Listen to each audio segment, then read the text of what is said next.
Is idol worship man-made? Do gods exist in idol form? Thriveni, you asked this question and I'm going to give the answer, which probably will benefit a whole lot of people in this channel. Be blessed by the divine. This is Krish Murali Eswar from simplifiedkundaliniyoga.com.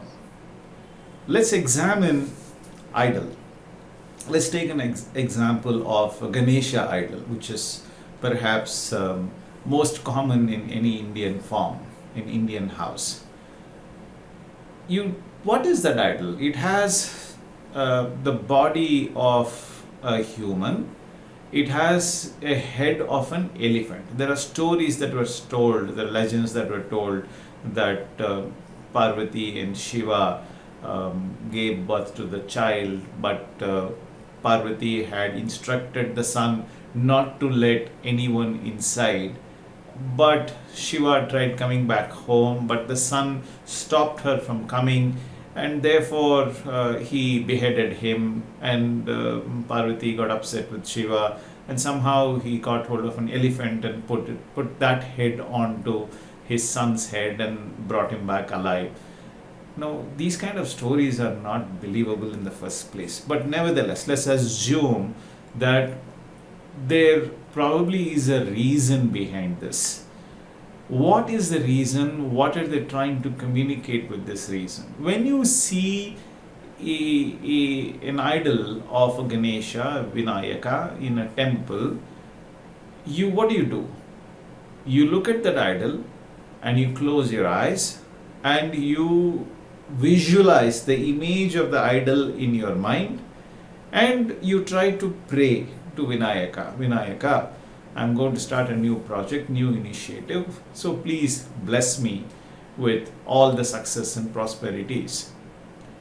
When you close your eyes and you imagine Vinayaka in your mind, whom are you praying? Are you praying to Vinayaka? It is your own life force, your own mind that has taken the form, shape of Vinayaka. So whom are you praying to? Yes, you are praying to yourself in order to make us understand that Vinayaka is not in the idol form, but it is inside us. By focusing our mind on an imaginary object, we tend to bring our mind to focus on, concentrate on only one thing. That form of meditation is called Dharana, concentration powers.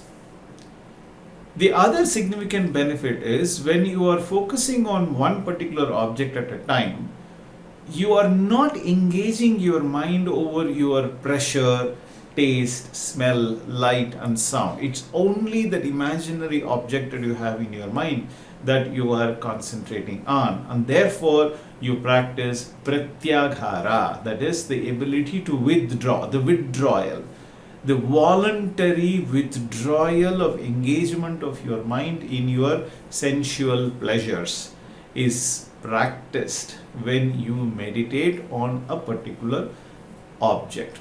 Isn't that wonderful? It is great. How else do you teach small children to practice withdrawal of their mind from sensory pleasures?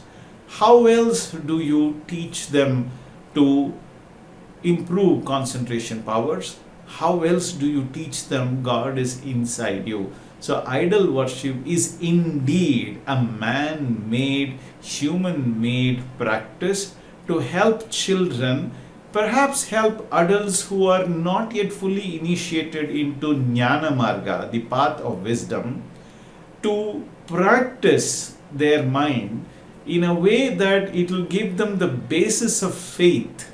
Faith is very fundamental in order to realize ourselves. Realization follows understanding. Understanding follows faith. Without faith, there can be no understanding.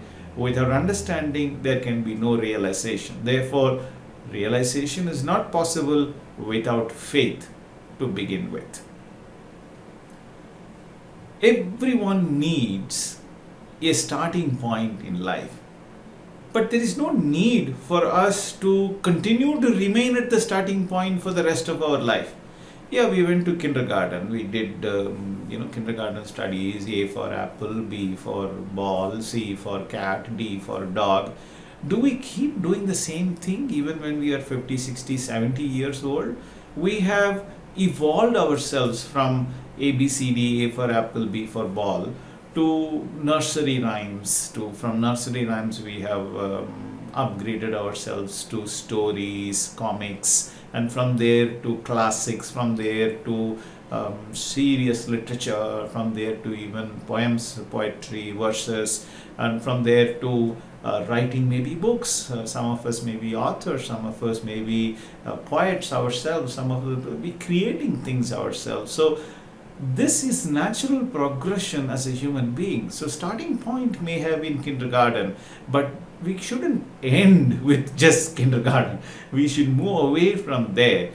Do gods exist in ideal form?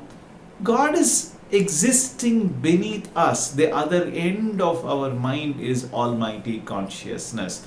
God is existing in the form of everything that is around us. It is all pervasive, penetrative, surrounding pressure force. So it is almighty in nature. It is force and consciousness as characteristics of them. So it exists everywhere. It exists in an idol, it exists in a chair, it exists in a light, it exists in a phone, it exists in a shirt, it exists in a hair, it exists in our eyes, it exists in our mind, deep within our mind. The other end of the mind is indeed consciousness.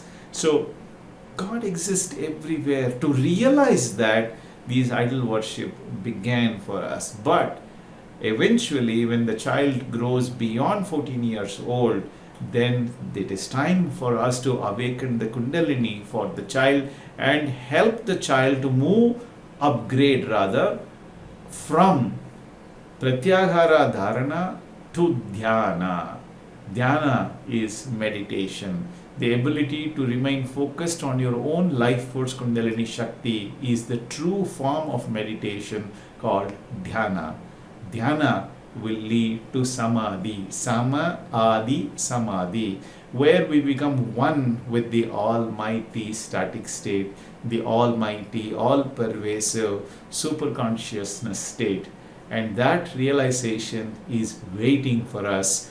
To start with, learn meditation. Visit simplifiedkundaliniyoga.com, awaken your Kundalini, attend one of our workshops, start to realize yourself. You will see the truth behind every word that you have heard in this video. Thank you so much, Thriveni, for asking this question. Thank you all for listening to this video. Feel free to comment on this video. It will help me to get inspired to make another video. I will see you in the next video. Be blessed by the divine.